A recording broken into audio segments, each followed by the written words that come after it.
Hello again. In this video, I'm going to show you a live demonstration of Visual Studio Code on a Linux environment. And for the sake of explaining the interface, I created two simple projects, one in C# language and one in C++ language. And using those two projects, I will be covering the interface. I created a simple Hello World project in the .NET Core framework, and on the other hand, I created another simple application in C++. And I will use both of these frameworks to explain how Visual Studio Code can be used to program on any language. So first of all, let us go ahead and open up the .NET Core project and see how Visual Studio Code provides us the interface for that one.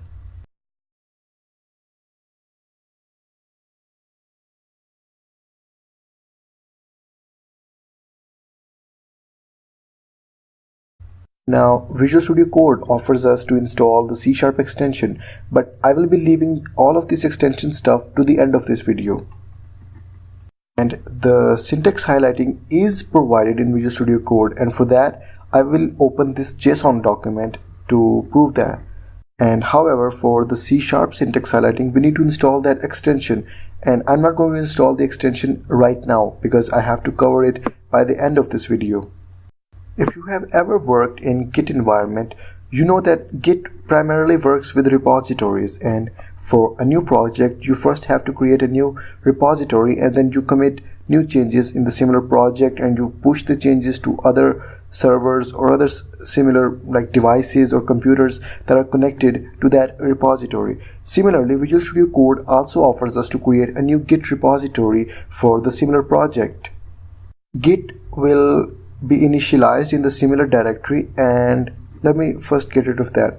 And as you can see, it notices that there are 3 files in the similar directory that need to be staged.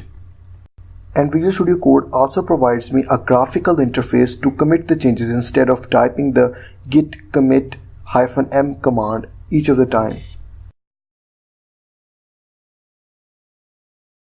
Since our username and email are not set up, Git will show us a warning.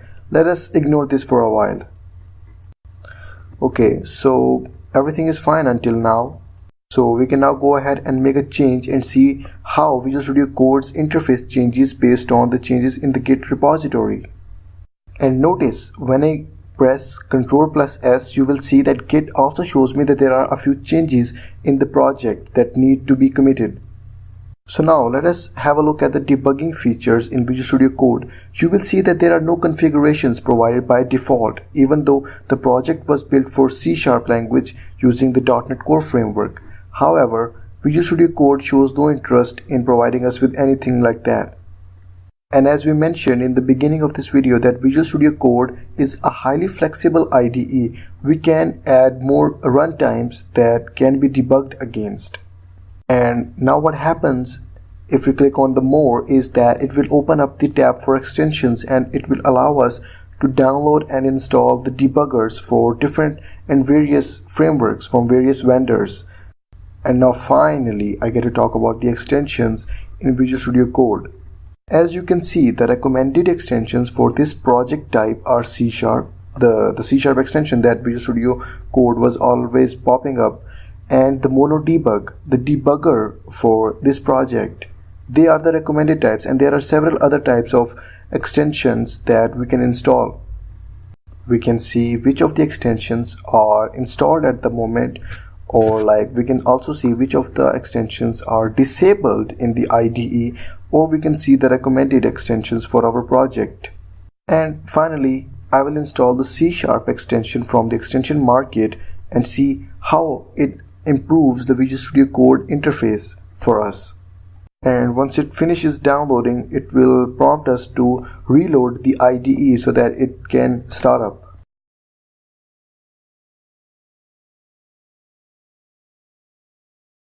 And the first time it installs, or whenever it finds that there are some updates, it will start up and it will start downloading those packages and installing those packages. And it is going to take some time, so I will pause the video and come back once it is finished. That took quite a lot of time, but it was worth the wait. As you can see, Visual Studio Code now provides us with syntax highlighting for C#.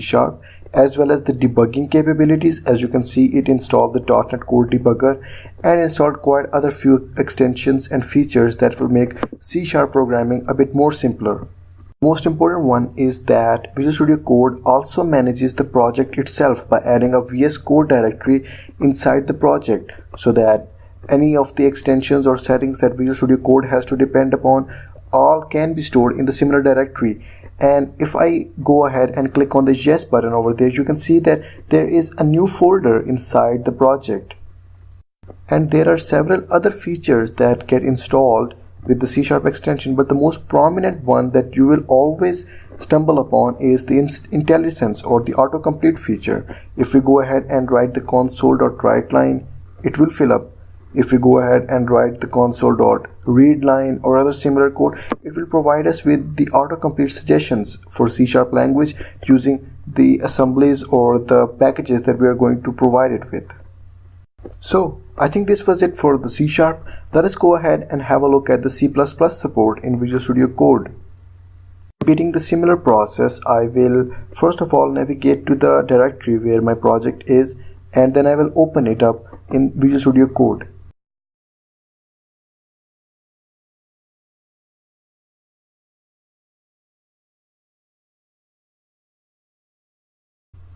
And likewise, for C++ projects, Visual Studio Code also prompts us to install the recommended C++ extension from Microsoft.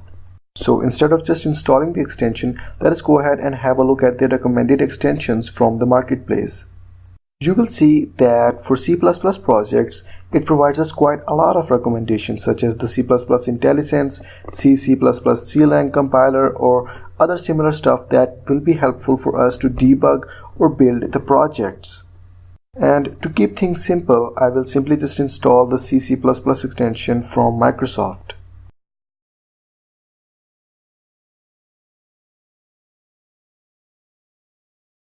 It will also prompt me to reload the IDE because we just installed another extension.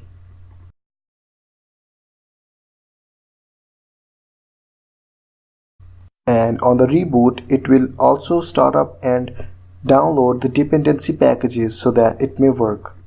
I will pause the video now and come back to you once it finishes downloading all of the packages. And as you can see, it installs the packages such as the Mono runtime for Linux or CLang format for Linux, and a few other packages that it requires in order to work and provide us with the services that we require during the development process. And so this also wraps up this video. In the next video, I will be covering the usage of integrated terminal in Visual Studio Code.